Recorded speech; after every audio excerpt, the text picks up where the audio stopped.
اور آج اگر ہم اپنے گھر میں بیٹھ کے اپنی مسجد میں بیٹھ کے حضور کی صورت میں انعام خداوندی کا شکریہ ادا کرتے ہیں تو اللہ کی رحمتوں سے بعید نہیں کہ اللہ فرشتوں سے کہے دیکھو صدیاں بیت گئیں یہ آج بھی شکرانہ ادا کر رہے ہیں اور یہ بات میری اور آپ کی بخشش کی ضمانت قرار پائے۔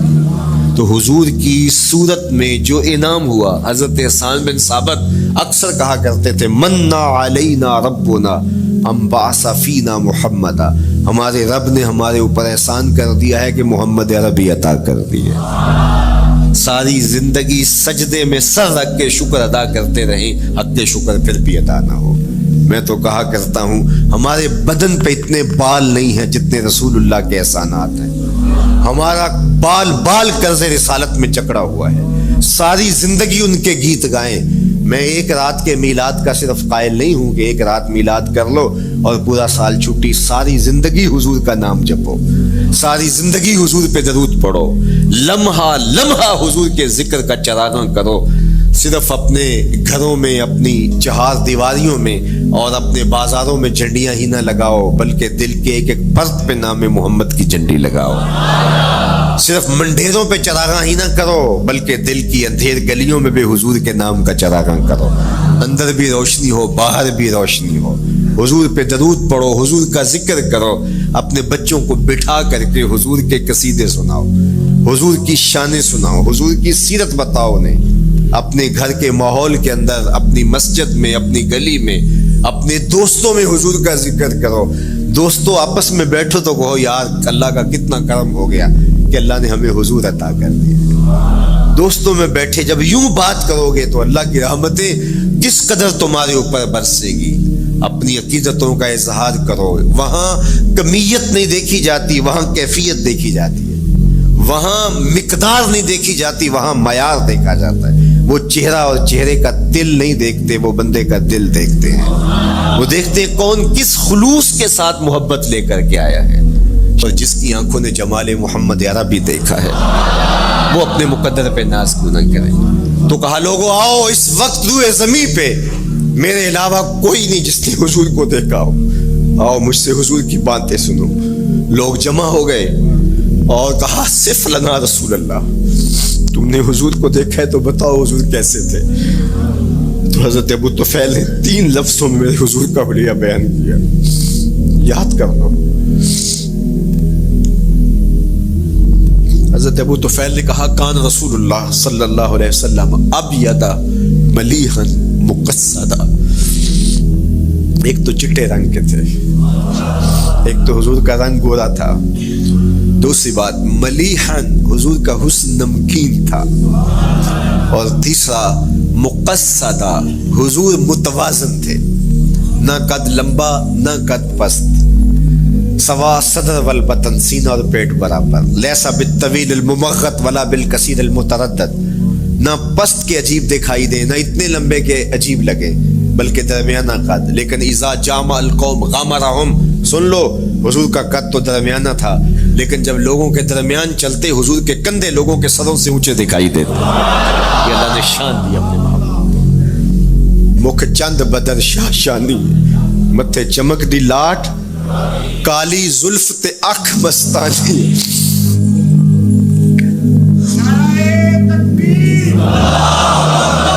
کالی زلف تے اکھ مستانی ہے، مخمور رکھی ہمت بھری۔ میں آپ کو مدینے کی گلی میں لے جانا چاہتا تھا کہ حضور علیہ السلام کی جب آمد ہوئی تو اہل مدینہ نے کس طرح جلوس نکالا ہے، وہ عقیدتوں کے کیا رنگ تھے، لیکن وقت سمٹ گیا۔ لیکن اتنا سن لو کہ جب حضور تشریف لائے تو جنوبی سمت سے حضور آئے تھے۔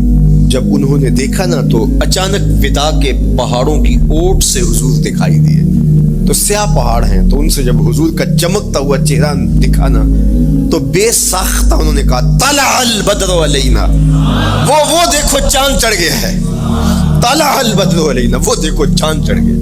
یہ شاعری خود بخود ہوتی ہے، خود بخود ترتیب، ایک ہوتی ہے آورد، ایک ہوتی ہے آمد، یہ آمد ہے۔ طلع البدر، وہ دیکھو چاند چڑھ گیا۔ من ثنیات الوداع وجب الشکر علینا، مورخ اسلام فی جالندری نقشہ کھینچتے جنوبی سمت سے اٹھا ایک نوری غبار آخر، جنوبی سمت سے اٹھا ایک نوری غبار آخر، سواد شہر میں داخل ہوا ناکا سوار آخر، زبان پر اشرق البدر علینا کی صدائیں تھیں، دلوں میں ما دعا للہ دائی کی دعائیں تھیں، نبوت کی سواری جس طرف سے ہو کے جاتی تھی، درود و نعت کے نغمات کی آواز آتی تھی، کہیں معصوم ننھی بچیاں تھیں دف بجاتی تھی، رسول پاک کی جانب اشارے کر کے گاتی تھی، اور کہتی کیا تھی؟ ہم ہیں بچیاں نجار کے عالی گھرانے کی، خوشی ہے آمنہ کے لال کے تشریف لانا، خوشی ہے آمنہ کے لال کے، عجیب رنگ بکھرے ہوئے تھے۔ حضور نے جب بچیوں کو دیکھا تو فرمایا تم مجھ سے محبت کرتی ہو؟ انہوں نے کہا ہم دل و جان سے آپ سے پیار کرتی ہیں۔ تو حضور نے فرمایا واللہ انا احبکن، اللہ کی قسم میں بھی تم سے پیار کرتا ہوں، میں بھی تم سے پیار کرتا ہوں۔ لوگ گھروں کو سجائے بیٹھے، ہلم الینا یا رسول اللہ الی العدد والعدۃ والمنع، حضور آ جاؤ نا، آ جاؤ، ہمارے پاس اسلحے بھی ہیں، کسی نے حملہ کیا توڑ کے رکھ دیں گے، ہمارے بڑے بڑے گھر ہیں، مہمان آئے سنبھال لیں گے، رک جاؤ نا ہمارے گھر۔ اب اتنے چاہنے والے ہوں تو کس کو پذیرائی دیں؟ حضور اونٹنی کی مہار گردن پہ ڈالتے تو مت خلو سبیلہا ناقتی معمورۃ من اللہ، اس کی راہیں چھوڑ دو، یہ اللہ کے حکم کی پابند ہے۔ کہتے ہیں لوگوں نے اونٹنی کو چارہ دکھانا شروع کر دیا کہ چلو اونٹنی بیٹھ جائے، اللہ اکبر، پانی ہڑا نو لوڑ کی راہ براندی، پہنچے آپ دریار سرکار یارا۔ یار جب محبت پیدا ہوتی ہے یار منانے کے ڈھنگ بھی سیکھ لیے جاتے ہیں، محبت بتا دیتی ہے محبوب کو کیسے منانا ہے، لیکن حضور فرماتے خلو سبیلہا ناقتی معمور، راہیں چھوڑ دو، میری اونٹنی اللہ کے حکم کی پابند ہے، یہ سبز چاروں کے لالچ میں آنے والی نہیں ہے، چھوڑو چھوڑو اس کا راستہ۔ اللہ اکبر، جب بنو نجار کے محلے سے حضور گزرے، یہی بچیوں نے تالا البدر علینا پڑھا تھا، اور یہی محلہ حضور کے ننیال کا محلہ تھا۔ انہوں نے جو لفظ کہے امام صالحین نے، اللہ ان کی قبر پہ کروڑوں رحمتیں نازل کر۔ سبل الہدا والرشاد میں نے کئی مرتبہ یہ مقام پڑھا ہے، باب الہجرہ مسلم شریف باقی کتب حدیث میں بھی ہے، لیکن امام صالحین نے بہت ساری حدیث جمع کی ہیں، اور انہوں نے یہاں جو منظر بیان کیا ہے، انہوں نے جو لفظ کہے نا، جب حضور آئے بنو نجار کے محلے سے گزرنے لگے تو ذرا لفظوں کی چاشنی دیکھیے، ان لفظوں سے ٹپکتے شہد کو دیکھیے، تو انہوں نے آگے بڑھ کے حضور کو دعوت دی، اور لفظ کیا کہے؟ ہلم الی اخوالک یا رسول اللہ الی العدد والعدۃ والمن، حضور ادھر تو رک جاؤ، یہ تو آپ کے ماموں کے گھر ہیں، یہ تو آپ کے ننیال کا محلہ ہے، لیکن حضور نے فرمایا کہ بس میری راہیں چھوڑ دو۔ پھر اونٹنی جا کے کہاں بیٹھی؟ نیویاں دا پرونا ہے میرا نبی، کوٹھیاں تے چڑھے ویخ دے رہ گئے۔ سہل اور سہیل دو یتیم بچے تھے، اور ان کی خالی جگہ پڑی تھی، جا کے اونٹنی وہاں بیٹھ گئی، اٹھایا گیا پھر بیٹھ گئی۔ قریب ترین مکان حضرت ابو ایوب انصاری کا تھا، دوڑے آئے سامان اتارنے لگے، کہا حضور اونٹنی کو اب نہ اٹھاؤ، اب تو میرے بخت جاگ پڑے۔ پھر ان کی کیفیت کیا تھی؟ امروز شاہ شاہاں مہمان شدستو مارا، روز شاہ شاہاں مہمان شدستو مارا، جبریل با ملائک درباں شدستو مارا۔ وہ کہتے ہیں آج شاہوں کا شاہ میرے گھر کا پرونا بن گیا ہے۔ یہ ابو ایوب انصاری کے جذبات ہیں، آج شاہوں کا شاہ، آج خسرو حسینہ ماہ نازنینہ، آج امام الانبیاء میرے گھر کا پرونا بنا ہے۔ کہاں میں کہاں نکتے گل، باد صبا تیری مہربانی، کبھی اونٹنی کے پاؤں چوم رہے ہیں، تیرے بخت کے تو میرے گھر تک لے آئی۔ تو کہا امروز شاہ شاہاں مہمان شدست تمہارا، آج شاہوں کا شاہ میرے گھر کا مہمان ہے۔ پھر آگے کیا کہتے ہیں؟ جبریل با ملائک درباں شدست تمہارا، لوگوں جبریل کو دیکھو، آج میرے گھر کا پہرا دے رہا، آج میرے گھر کا چوکی دار بنا ہوا ہے، کیونکہ میرے گھر میں حضور ٹھہرے ہوئے۔ تو کیا حضور کی آمد کا جلوس تھا یار، صحابہ نے جو حضور کے آمد کا جلوس نکالا، ہم تو وہ رنگ پیش نہیں کر سکتے، لیکن میں آپ کو کہوں گا درود پڑھتے ہوئے آج جلوس میں شامل ہوں، حضور کے ذکر سے سرشار ہو کے جلوس میں شامل ہوں، اور پورے نظم کے ساتھ اگر آپ کے جلوس میں کوئی کسی کی گاڑی گھس بھی آتی ہے، اس کو پیار دینا، اس کو راستہ دینا، اور اس کو حضور کی رحمت کا احساس ہو کہ یہ رحمت کو ماننے والے لوگ ہیں، اور حضور پہ درود پڑھتے رہنا، عقیدتوں کے رنگ میں رہنا۔ امید ہے کہ جس طرح حضور نے ان بچیوں سے کہا جو حضور کے جلوس میں شامل تھی کہ کیا تم مجھ سے محبت کرتی ہو، تو انہوں نے کہا جی ہم اسی لیے تو آپ کے قصیدے پڑھ رہی ہیں۔ تو حضور نے فرمایا واللہ میں بھی آپ سے محبت کرتا ہوں۔ تو ملنے پہ وہ خوش ہو جاتا ہے، اور اگر رحمت للعالمین مل جائے تو پھر اس کی خوشی کا عالم کیا، پھر اس کی مسرت کی کیفیت کیا ہو۔ یہ بات ذہن میں رکھیے کہ حضور کی آمد پر مسرت کا اظہار کرنا، خوشی کا اظہار کرنا، اس میں تو کوئی اختلاف نہیں ہے۔ امت کا کوئی بھی طبقہ اس کا انکار نہیں کرتا کہ یہ خوشی کی بات نہیں ہے، خوشی کی بات ہے۔ ہر دور میں اور ہر علاقے کے اپنے اظہار کے سلیقے ہوتے ہیں اور طریقے ہوتے ہیں، اگر وہ شریعت کے مزاج سے متصادم نہ ہوں تو ان کو اختیار کرنے میں کوئی حرج نہیں ہے۔ پھر مرور زمانہ کے ساتھ بدلتے ہوئے تقاضے ہوتے ہیں۔ کسی زمانے میں تلواروں کے ساتھ، تیروں کے ساتھ لڑائی ہوتی تھی اور وہ جہاد اسلامی قرار پاتا تھا۔ آج کی لڑائی میزائلوں کے ساتھ اور ٹینکوں کے ساتھ ہے، اور یہ بھی جہاد اسلامی قرار پاتا ہے۔ کوئی کہے کہ تیر و تفنگ کو چھوڑ کے، نیزہ و بالا کو چھوڑ کے، شمشیروں کو چھوڑ کے یہ میزائلوں پہ آ جانا، یہ ٹینکوں پہ اور یہ جدید آلات حرب پہ آ جانا، یہ دانشمندی نہیں ہے، یہ سنت سے انحراف ہے۔ تو میاں تو سنت کے مفہوم کو نہیں سمجھا۔ اس دور میں آلات حرب وہ تھے، بدلتے تقاضوں کے ساتھ آلات حرب یہ ہوئے، تو وہ بھی عین جہاد اسلامی تھا، یہ بھی عین جہاد اسلامی ہوگا۔ اسی طرح خوشی کے مختلف طریقے ہیں۔ کسی زمانے میں بالکل پرانے لوگ جانتے ہیں، جب کسی کے ہاں خوشی آتی تو وہ گڑ کی روڑیاں بانٹتا، یہ پرانا طریقہ۔ پھر اس کے بعد پتاشے بانٹنا شروع ہو گئے لوگ، پھر اس کے بعد وہ شکر پارے آ گئے، اس کے بعد پھر لڈو آ گئے، پھر موتی چور، اور پھر نہ جانے کیا کیا۔ لیکن روح ایک ہی ہے۔ جو گڑ بانٹنے سے مسرت کا اظہار تھا، وہی آج جدید جو ہمارے پاس مٹھائی کی اقسام ہیں ان کو بانٹنے سے بھی وہی مقصود ہے۔ کسی زمانے میں کسی کے ہاں بیٹا ہوتا تو وہ گھر کے دروازے پہ پتے باندھ دیا کرتے۔ یہ اس دور کی جھنڈیاں تھیں، اظہار کے لیے کس گھر میں خوشی آئی ہے۔ تو آج کے دور میں تو ہمیں پتے باندھے ہوئے نہیں ملتے۔ آج گھروں کے اندر ولادت مبارک کے یا مختلف طرح کے غبارے لگا دی جاتے ہیں یا جھنڈیاں لگا دی جاتی ہیں۔ تو مختلف بدلتے ہوئے ادوار میں وہ طریقے ضرور بدلے، لیکن جہاں تک مسرت کا اظہار ہے وہ روح بعین ہی ہر دور میں، ہر علاقے میں، ہر جو ہے وہ کلچر میں موجود ہے۔ کسی بھی خوشی پہ مسرت کا اظہار، مسرت اور سرور اور کیفیت کا اظہار، یہ انسانی زندگی ہے۔ اسلام ہمیں مسرتوں کے اظہار اور شکرانے کی صورت کے بہت سارے طریقے دیے، اس میں سے روزہ رکھنا بھی ہے۔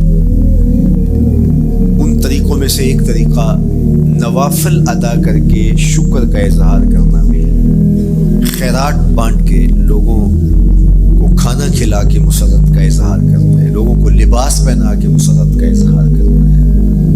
اور اسی طرح دعوت ہے، مختلف مواقع پہ مختلف چیزیں ہیں۔ پیر کے دن حضور علیہ السلام روزہ رکھتے تھے۔ پوچھا حضور آپ پیر کے دن روزہ کیوں رکھتے ہیں؟ قال فیہ ولدت، کہا اس دن میں پیدا ہوا تھا۔ تو اپنی ولادت کا حضور دن پیر روزہ رکھ کے اللہ کے شکرانے میں دن گزارتے تھے۔ وہ حضور علیہ السلام کی زندگی کا ایک ایک لمحہ رب کے تشکر میں بسر ہوتا ہے، لیکن حضور نے اس کی وجہ بیان کر دی کہ میں اس دن کا روزہ خاص طور پہ اس لیے رکھتا ہوں، فیہ ولدت، اس دن میری ولادت ہوئی تھی۔ اللہ اکبر. تو حضور کی ولادت اللہ کی بہت بڑی نعمت اور اس پر شکرانہ خود میرے حضور نے ادا کیا ہے. علماء نے لکھا ہے کہ حضور کی ولادت کی خوشی یہ اللہ کی رضا کا سبب اور ذریعہ ہے. آپ نے سنا علماء سے کہ دین کا سب سے بڑا دشمن جس کا نام لے کے مذمت کی گئی وہ ابو لہب ہے. پورے قرآن میں کسی اور کافر کا ابو جہل کا نام بھی نہیں، عتبہ عتیبہ اور امیہ کا نام بھی نہیں ہے، لیکن نام لے کر کے مذمت اگر کسی شخص کی گئی وہ تو ابو لہب کی گئی. حضور علیہ الصلوۃ والسلام جب کوہ صفا پہ جلوہ فراز ہوئے، وَأَنذِرْ عَشِيرَتَكَ الْأَقْرَبِينَ حکم ہوا پہلے قریبی لوگوں کو آپ اللہ کا ڈر سنائیں. تو حضور علیہ السلام نے قریبی لوگوں میں محنت کی، قریش کو، صنادید قریش کو، بنو ہاشم کو بلایا اور بلا کے حضور نے ایک بات کہی کوہ صفا پہ کہ اگر میں تمہیں کہوں اس پہاڑ کی دوسری جانب سے ایک لشکر آ رہا ہے جو تمہیں کچل دے گا تو کیا میری بات مان لو گے؟ تو انہوں نے کہا اگر نظر نہ بھی آیا تو ہم کہیں گے ہم اندھے ہیں، آپ سچے ہو. ہماری نظروں کو پھیر لگ رہا ہے، آپ جھوٹ نہیں بول سکتے. ہم نے 40 سال آپ کے شب و روز دیکھے ہیں، تو کیسے ہم یہ گمان کر رہے ہیں؟ تو حضور نے فرمایا اگر میری ذات پہ اتنا یقین ہے تو مان لو اللہ ایک ہے. تو ابو لہب سب سے پہلے بولا تبا لک ھنالک سائر الیوم الہذا جمعتنا معاذ اللہ، کہ آپ کا معاذ اللہ ہاتھ ٹوٹ جائے، آپ نے اس لیے ہمیں جمع کیا تھا. تو اللہ تعالیٰ جل شانہ نے اس کا جواب دیتے ہوئے ارشاد فرمایا تبت یدا ابی لہب وتب، ظالم تیرے دونوں ٹوٹ جائیں، ظالم تیرے دونوں ٹوٹ جائیں. تو ابو لہب کا نام لے کے مذمت کی گئی، لیکن یہ بدترین کافر جب حضور کی ولادت ہوتی ہے تو اس کی لونڈی سویبہ اس کو جا کے خبر دیتی ہے کہ تیرے مرحوم بھائی کے گھر بیٹا پیدا ہوا ہے. تو یہ بہت خوش ہو گیا ہے، اس لیے نہیں کہ نبی تشریف لائے، اس لیے کہ میرے مرحوم بھائی کے گھر میں چراغاں ہوا. تو بھتیجا ہونے کے ناطے اس کو ایک سرشاری اور خوشی ہوئی، اور لونڈی کے خبر دینے پر اس نے اشارے سے اس کو کہا جا تو آزاد ہے. اللہ اکبر. یہاں سے یہ بھی سمجھے کہ حضور نے صحن کائنات میں قدم رکھا، غلاموں کو آزادی ملنے لگی، غلامی کی زنجیریں ٹوٹنے لگی. تو سویبہ کو کہا جا تو آزاد ہے. خیر ابو لہب کی ساری زندگی آپ کو پتہ ہے، لیکن جب مر گیا تو حضرت عباس رضی اللہ تعالیٰ عنہ کو خواب میں ملا. انہوں نے کہا سنا کیسی بیت رہی ہے؟ اس نے کہا سخت مشکل میں، ڈاڈی تکلیف ہے، حضور کی مخالفت بڑی مہنگی پڑی. لیکن اتنا ہے کہ جب پیر کا دن آتا ہے، جس انگلی سے اشارہ کر کے لونڈی کو آزاد کیا تھا اس سے ٹھنڈا اور میٹھا مشروب بھی ملتا ہے اور عذاب میں بھی کچھ کمی ہوتی ہے. شارع مسلم امام نووی کے استاد امام ابو شامہ جو بہت بڑا نام ہے حدیث میں، وہ فرماتے ہیں جب ایک کافر کو حضور کو نبی سمجھ کے نہیں بھتیجا سمجھ کے خوشی کرنے کا بھی صلہ ملتا ہے، تو ایک مومن جو حضور کا غلام ہے اور حضور کو امام اور مقتدا اور نبی رسول اور محبوب سمجھ کے خوشیاں کرتا ہے، اس کو اللہ کتنا کچھ عطا کرے گا. دوستاں را کجا کنی محروم تو کے بعد دشمنا نظر داری. جب تو دشمنوں کو اتنا دیتا ہے تو دوستوں کو کتنا عطا کرے گا. تو حضور کی آمد پر مسرت کا اظہار، بشاشت کا اظہار یہ اہل ایمان کا طریقہ رہا ہے. ہاں جو اس کا انداز ہے، کسی کو نوافل میں زیادہ سرود ملتا ہے وہ نوافل کثرت سے پڑھ لے، کسی کو زیادہ سرود روزے میں آتا ہے تو وہ روزے رکھ کر کے اس شکرانے کو ادا کرے، کوئی ذکر کی مجلس سجا لے. مختلف طریقے موجود ہیں. حضور علیہ السلام تشریف لائے، صحابہ بیٹھے ہوئے تھے، صحیح مسلم میں روایت ہے، سنن نسائی میں اور بھی کتب حدیث میں. محفل بپا تھی تو حضور نے کہا ما اجلسکم، کیوں بیٹھے ہوئے ہو؟ تو جو انہوں نے جواب دیا وہ سنیے. جلسنا نذکر اللہ ونحمدہ علی ما ہدانا لدینہ ومن علینا بک حضور ہمارے بیٹھنے کا مقصود یہ ہے کہ ہم اللہ کا شکر ادا کر رہے ہیں اس بات پر کہ اس نے ہمیں ہدایت دین عطا کی، وَمَنَّ عَلَيْنَا بِكَ، اور آپ کی صورت میں ہمارے اوپر احسان کیا، ہمیں آپ عطا ہوئے، اس پر اللہ کا شکر ادا کرنے کی مجلس سجائے بیٹھے۔ اب بات تو سادہ سی تھی، لیکن میرے حضور نے ان سے کہا کیا تم اس بات پہ قسم دے سکتے ہو کہ اسی لیے بیٹھے ہو؟ تو انہوں نے کہا جی ہم قسم دیتے ہیں، ہم اسی لیے بیٹھے ہیں۔ میں اٹھاؤ قسم۔ تو صحابہ نے باقاعدہ قسم دی، ہم قسم اٹھاتے ہیں، ہمارے بیٹھنے کا مقصد یہ ہے کہ اللہ کا شکر ادا کر رہے ہیں اور آپ کی صورت میں جو انعام خداوندی ملا ہے اس پر اللہ تعالیٰ کا شکریہ ادا کر رہے ہیں۔ حضور نے باقاعدہ ان سے قسم لی اور انہوں نے باقاعدہ قسم دی۔ اب صحابہ کو حیرت تو تھی کہ یہ موقع قسم کا تو نہیں تھا، لیکن حضور نے قسم لی ہے، کیوں؟ حیرت تو استجاب کی کیفیت تھی۔ حضور علیہ السلام نے فرمایا صحابہ میں تم سے جو ابھی قسم لی ہے یہ کسی تہمت کی بنیاد پر نہیں لی، یعنی تمہارے قول کی صداقت میں مجھے کوئی شک نہیں تھا کہ میں نے قسم سے تصدیق کی ہو، بلکہ اس کا سبب اور تھا۔ بعض اوقات قسم اس لیے کی جاتی ہے کہ کسی متردد ذہن کو مطمئن کرنا ہوتا ہے، اور بعض اوقات قسم واقعہ کی اہمیت کو بڑھانے کے لیے کی جاتی ہے۔ کوئی بندہ کہہ رہا ہے کہ جناب فلاں صاحب آ رہے ہیں ہمارے گھر میں، مہمان آ رہے ہیں، تو گھر کے اچھا کہتا ہاں قسم اللہ کی، تو اس کا یہ مطلب نہیں کہ اس کے شک ہوتا ہے، اس کی خوشی اور اس کی مسرت کے اظہار کو بڑھانے کے لیے وہ کہتا ہے کہ ہمارے گھر کے اندر آج فلاں آ رہا ہے، وہ کہتا اچھا کہتا ہاں ہاں قسم اللہ کی وہ آ رہا ہے۔ تو یہ متردد کا شک دور کرنے کے لیے قسم نہیں ہے، یہ بلکہ اس کی خوشی اور سرشاری کو پختہ کرنے کے لیے ہے۔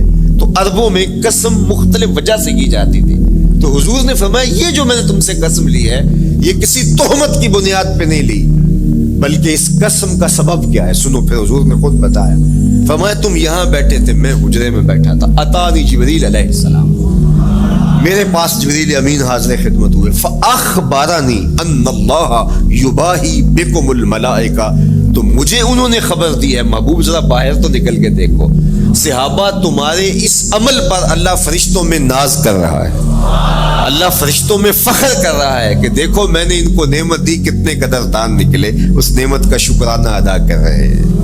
اور آج اگر ہم اپنے گھر میں بیٹھ کے، اپنی مسجد میں بیٹھ کے حضور کی صورت میں انعام خداوندی کا شکریہ ادا کرتے ہیں تو اللہ کی رحمتوں سے بعید نہیں کہ اللہ فرشتوں سے کہے دیکھو صدیاں بیت گئیں، یہ آج بھی شکرانہ ادا کر رہے ہیں، اور یہ بات میری اور آپ کی بخشش کی ضمانت قرار پائے۔ تو حضور کی صورت میں جو انعام ہوا، حضرت حسان بن ثابت اکثر کہا کرتے تھے منا علینا ربنا ام بعث فینا محمد، ہمارے رب نے ہمارے اوپر احسان کر دیا ہے کہ محمد عربی عطا کر دیے۔ ساری زندگی سجدے میں سر رکھ کے شکر ادا کرتے رہیں، حق شکر پھر بھی ادا نہ ہو۔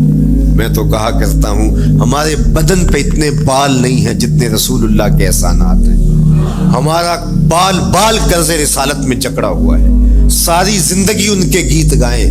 میں ایک رات کے میلاد کا صرف قائل نہیں ہوں کہ ایک رات میلاد کر لو اور پورا سال چھٹی، ساری زندگی حضور کا نام جپو، ساری زندگی حضور پہ درود پڑھو، لمحہ لمحہ حضور کے ذکر کا چراغاں کرو، صرف اپنے گھروں میں، اپنی چہار دیواریوں میں اور اپنے بازاروں میں جھنڈیاں ہی نہ لگاؤ، بلکہ دل کے ایک ایک فرد پہ نام محمد کی جھنڈی لگاؤ۔ صرف منڈیروں پہ چراغاں ہی نہ کرو، بلکہ دل کی اندھیر گلیوں میں بھی حضور کے نام کا چراغاں کرو، اندر بھی روشنی ہو باہر بھی روشنی ہو، حضور پہ درود پڑھو، حضور کا ذکر کرو، اپنے بچوں کو بٹھا کر کے حضور کے قصیدے سناؤ، حضور کی شانیں سناؤ، حضور کی سیرت بتاؤ انہیں، اپنے گھر کے ماحول کے اندر، اپنی مسجد میں، اپنی گلی میں، اپنے دوستوں میں حضور کا ذکر کرو۔ دوستوں آپس میں بیٹھو تو کہو یار اللہ کا کتنا کرم ہو گیا کہ اللہ نے ہمیں حضور عطا کر دیا۔ دوستوں میں بیٹھے جب یوں بات کرو گے تو اللہ کی رحمتیں کس قدر تمہارے اوپر برسے گی۔ اپنی عقیدتوں کا اظہار کرو، وہاں کمیت نہیں دیکھی جاتی، وہاں کیفیت دیکھی جاتی، وہاں مقدار نہیں دیکھی جاتی، وہاں معیار دیکھا جاتا ہے۔ وہ چہرہ اور چہرے کا دل نہیں دیکھتے، وہ بندے کا دل دیکھتے ہیں، وہ دیکھتے ہیں کون کس خلوص کے ساتھ محبت لے کر کے آیا ہے۔ شاہ ولی اللہ محدث دہلوی بہت بڑا نام ہے، تمام مکاتیب فکر کے نزدیک معتبر نام ہے۔ شاہ ولی اللہ محدث دہلوی فرماتے ہیں میرے والد شاہ عبد الرحیم محدث دہلوی ہر سال حضور کا میلاد کرتے تھے اور اپنی استطاعت کے مطابق لوگوں میں آنے والوں میں کچھ کھانا بھی تقسیم کرتے. ایک سال حالات اتنے بدلے تھے کہ ان کو میسر نہ تھا کہ لوگوں کو بھرپور کھانا کھلا سکے, لیکن کہا چلو ناغہ نہ ہو, ایک تسلسل ہے جاری رہے, تو انہوں نے چنے بانٹ دیے بعد میں, لیکن دل میں تشویش تھی کہ اس مرتبہ من کی منشا پوری نہیں ہوئی. تو اسی حالت میں سو گئے, سوئے تو مقدر جاگا, حضور کا دیدار نصیب ہوا, اور جس نے حضور کو خواب میں دیکھا اس نے حضور کو ہی دیکھا. من رآنی فی المنام فقد رآنی, فرمایا جس نے مجھے خواب میں دیکھا اس نے مجھے ہی دیکھا. فإن الشیطان لا یتمثل بی, شیطان میری مثل ہو ہی نہیں سکتا, خواب میں آ کر بھی حضور کی مثل ہونے کا دعویٰ نہیں کر سکتا. جس نے مجھے دیکھا اس نے مجھے ہی دیکھا. اور دوسری بات, حضور جس کے خواب میں آئے قصد, ارادے اور مرضی سے آئے. تیسری بات, حضور علیہ الصلوۃ والسلام نے خواب میں کسی کو کچھ عطا کیا تو وہ حقیقت میں عطا کیا. ویسے میں خواب میں کسی سے کچھ لیتا ہوں, آپ خواب میں کسی سے کچھ لیتے ہیں یا کسی کو کچھ دیتے ہیں تو وہ محض خواب ہوتا ہے. آپ نے کسی سے قرض لینا ہو تو وہ خواب میں آ کے ادا کر دیں, تو صبح اٹھ کے کھاتے سے نام کاٹ دیں گے, آپ کہیں گے خواب میں ادا کیا. بھوک میں تڑپتے سو گئے, رات عالی نسب ہوٹل سے کھانا کھاتے رہے, صبح بھوک محسوس کریں گے یا نہیں؟ خواب میں کھایا ہے نا. وہ کیا کسی نے کہا 100 بار میرے ہاتھوں میں تیرا دامن آیا, جب آنکھ کھلی تو اپنا ہی گرے پان تھا. کچھ نہیں ہوتا, خواب محض خواب ہوتا ہے. لیکن اگر حضور کسی کو خواب میں کچھ عطا کرے, امام بوصیری سے پوچھو, رات چادر ملتی ہے, صبح اٹھتے ہیں کندھوں پہ موجود ہوتی ہے. حضور عطا کرتے ہیں تو حقیقت میں عطا کرتے ہیں. امام سخاوی نے القول البدیع میں لکھا, ایک شخص حضور کے روضے پہ کھڑا ہے اور کیا کہتا ہے, آنا ضیف ہوگا, میں آپ کا مہمان ہوں اور آپ کے ہوتے ہوئے کسی اور در پہ تو نہیں جانا. آقا جی میں تیرا ہو کے خیر منگاں در درتا, مریل کتا کیوں اخواواں ایڈے بختاں ورتا. جب میں تیری چوکھٹ پہ ہوں تو کسی اور سے کیوں مانگوں. اور میرے امام بولے, کون دیتا ہے دینے کو منہ چاہیے, دینے والا ہے سچا. ہمارا کوئی جھولی میں چند ٹکڑے ڈال بھی دے تو ساری زندگی چتلائے گا. اللہ اکبر. عارف عبد المتین نے تو قلم توڑ دیا نا. اور جتنے بھی سہارے ہیں سبک کرتے ہیں, عزت نفس بڑھاتا ہے سہارا تیرا. ہر آسرا کمزور کرتا ہے لیکن نبی کا آسرا سر بلند کرتا ہے. کسی چودھری کا, خان وڈیرے کا مانگت سر اٹھا کے چل سکتے ہیں کہ میں فلاں کا مانگت ہوتا ہوں اور جس کو خیرات مدینے کی گلی سے ملی ہو. اسی لیے میرے امام نے مشورہ دیا, ٹھوکریں کھاتے پھرو گے ان کے در پہ پڑ رہو, قافلہ تو اے رضا اول گیا آخر گیا. وہ کھڑا ہی حضور کے روضے پہ کیا کہتا ہے, آنا ضیف ہوگا, میں آپ کا مہمان ہوں اور آپ کے ہوتے کسی اور در پہ جاؤں. اللہ اکبر. یہ کہتے کہتے آنکھ لگ گئی. حضور خواب میں تشریف لائے, دائیں ہاتھ میں روٹی تھی, عطا کرتے میں خوش لے لے. کہتا میں نے خواب میں کھانا شروع کر دی, ابھی آدھی روٹی کھائی تھی, پوری روٹی نہیں کھائی تھی, آدھی روٹی کھائی تھی کہ میری آنکھ کھل گئی. جب آنکھ کھلی تو دوسرا آدھا ٹکڑا میرے ہاتھ میں موجود تھا. وہ دیتے ہیں تو حقیقت میں دیتے ہیں. تو شاہ ولی اللہ محدث دہلوی فرماتے ہیں کہ میرے والد شاہ عبد الرحیم محدث دہلوی نے خواب میں حضور کو دیکھا, اور چونکہ دن یہ عمل گزرا تھا اور کہ مہمانوں کو خاطر خواہ تواضع نہیں کر سکا تھا, تو حضور کے سامنے انواع اقسام کی چیزیں پڑی ہیں, اور میں میرے والے چنے بھی موجود ہیں اور حضور ان کے ساتھ شفقت فرما رہے ہیں. تو یہاں معیار دیکھا جاتا ہے, مقدار نہیں دیکھی جاتی. یہاں کمیت نہیں دیکھی جاتی, کیفیت دیکھی جاتی ہے. یہاں چہرے اور چہرے کا دل نہیں دیکھا جاتا, یہاں آنے والے کا دل دیکھا جاتا. یار چہرہ تو چمکدار تھا, اسی لیے ابو لہب کہتے ہیں نا, شعلے کی طرح چمکتا ہوا لیکن جہنم کا ایندھن بنا. اور کالے رنگ والا, ہونٹ موٹے ہیں, لیکن کعبے کی چھت میں کھڑا اذان دے رہا ہے. اذان ازل سے تیرے عشق کا ترانہ بنی, نماز تو اس کی دید کا ایک بہانہ بنی. ادائے دید سراپا نیاز تھی تیری, کسی کو دیکھتے رہنا نماز تھی تیری. تو عقیدتوں کے رنگ اور محبتوں کے رنگ حضور علیہ السلام کے ساتھ جب کوئی پیش کرتا ہے تو رائے گانے جاتے. یہ وفاداروں کا در ہے, یہاں بے وفائی کا تصور ہی نہیں ہے. وہ ہاتھ پکڑتے ہیں تو پھر چھوڑتے نہیں ہیں. اس لیے ان سے محبت کا ربط قائم کیجیے، اپنی اولادوں کو حضور کا پیار سکھائیے، اپنے گھروں میں میلاد کیجیے۔ لازم نہیں ہے کسی عالم دین کو بلاؤ، آپ اپنے گھروں میں حضور علیہ السلام پر درود پڑھیے گا، بچوں کو بٹھائیے گا اور حضور کی سیرت کا کوئی واقعہ ان کو سنائیے گا۔ صحابہ اپنے بچوں کو بٹھا کر کے حضور کی سیرت بتایا کرتے تھے، حضور کا نقشہ بتایا کرتے تھے، حضور کے شمائل ذکر کیا کرتے تھے، اور کوئی صحابی ملتا تو تابعین جمع ہو جایا کرتے تھے اور اسے پوچھتے تھے اچھا بتاؤ حضور کی صورت کیسی تھی، زلفیں کیسی تھی۔ یہی میلاد ہے نا، میلاد میں حضور کے فضائل کا ذکر ہوتا ہے، شمائل کا ذکر ہوتا ہے، خصائل کا ذکر ہوتا ہے، اور موسم حج کا ہے۔ ایک اونچے ٹیلے پہ حضرت سیدنا ابو طفیل چڑھ گئے، یہ آخری صحابیاں ہیں، اس کے بعد کوئی صحابی نہیں، آخر میں سب سے آخر میں فوت ہوئے 110 ہجری میں، حضور کے وصال کے 100 سال بعد تک زندہ رہے۔ اونچے ٹیلے پہ چڑھ گئے اور لوگوں کو کہا لوگوں آؤ، اس وقت روئے زمین پہ میرے علاوہ کوئی نہیں جس نے حضور کو دیکھا، بس انہی آنکھوں نے حضور کو دیکھا ہے، کیا ناز ہے۔ میرے ایک استاد ہوتے تھے سر محمد علی حاشر، اللہ ان کی قبر پہ رحمت نازل کرے، تو وہ بڑے بڑے مشاہیر اہل سخن سے ملے تھے تو وہ بات کرتے تھے۔ میں مولانا ظفر علی خان کا مصاحب رہا ہوں، میں نے اقبال کو دیکھا ہے، داغ دہلوی نے اپنے شاگردوں سے کہا تھا آنے والی صدیاں تم پہ ناز کریں گی، اے لوگو تم نے داغ کو دیکھا، تم نے داغ سے باتیں کی ہیں۔ یار جس نے داغ دہلوی کو دیکھا ہے وہ تو ناز کریں، جس نے اقبال کو دیکھا ہے وہ تو فخر کریں، جو مشاہیر اہل سخن کے پاس بیٹھتا رہا ہے وہ تو فخر کریں، اور جس کی آنکھوں نے جمال محمد عربی دیکھا ہے وہ اپنے مقدر پہ ناز کیوں نہ کریں۔ تو کہا لوگوں آؤ، اس وقت روئے زمین پہ میرے علاوہ کوئی نہیں جس نے حضور کو دیکھا ہو، آؤ مجھ سے حضور کی باتیں سنو۔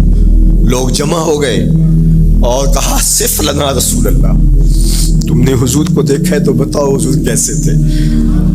تو حضرت ابو طفیل نے 3 لفظوں میں حضور کا حلیہ بیان کیا، یاد کر لو۔ حضرت ابو طفیل نے کہا کان رسول اللہ صلی اللہ علیہ وسلم ابیض ملیحا مقصدا، ایک تو چٹے رنگ کے تھے، ایک تو حضور کا رنگ گورا تھا، دوسری بات ملیحا حضور کا حسن نمکین تھا، اور تیسرا مقصدا حضور متوازن تھے، نہ قد لمبا نہ قد پست، سوا صدر والبطن سینہ اور پیٹ برابر، لیسا بالطویل الممغط ولا بالکثیر المتردد، نہ پست کے عجیب دکھائی دے نہ اتنے لمبے کے عجیب لگے بلکہ درمیانہ قد، لیکن اذا جامع القوم غامرہم، سن لو حضور کا قد تو درمیانہ تھا لیکن جب لوگوں کے درمیان چلتے حضور کے کندھے لوگوں کے سروں سے اونچے دکھائی دیتے، یہ اللہ نے شان دیا۔ مکھ چند بدر شاہ شانی، متھے چمک دی لاٹ، کالی زلف تے اکھ مستانی،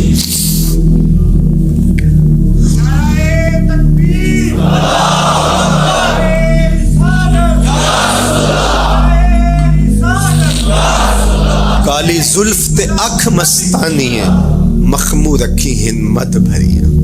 لیکن میں آپ کو کہوں گا درود پڑھتے ہوئے آج جلوس میں شامل ہوں، حضور کے ذکر سے سرشار ہو کے جلوس میں شامل ہوں، اور پورے نظم کے ساتھ اگر آپ کے جلوس میں کوئی کسی کی گاڑی گھس بھی آتی ہے اس کو پیار دینا، اس کو راستہ دینا، اور اس کو حضور کی رحمت کا احساس ہو کہ یہ رحمت کو ماننے والے لوگ ہیں، اور حضور پہ درود پڑھتے رہنا، عقیدتوں کے رنگ میں رہنا۔ امید ہے کہ جس طرح حضور نے بچیوں سے کہا جو حضور کے جلوس میں شامل تھیں کہ کیا تم مجھ سے محبت کرتی ہو، تو انہوں نے کہا جی جی، ہم اسی لیے تو آپ کے قصیدے پڑھ رہی ہیں۔ تو حضور نے فرمایا واللہ میں بھی آپ سے محبت کرتا ہوں، تو ہو سکتا ہے حضور ہمیں فرمائے میرے میلاد کے جلوس میں آنے والوں میں بھی تم سے محبت کرتا ہوں۔ اللہ آپ کو سلامت رکھے، وآخر دعوانا ان الحمد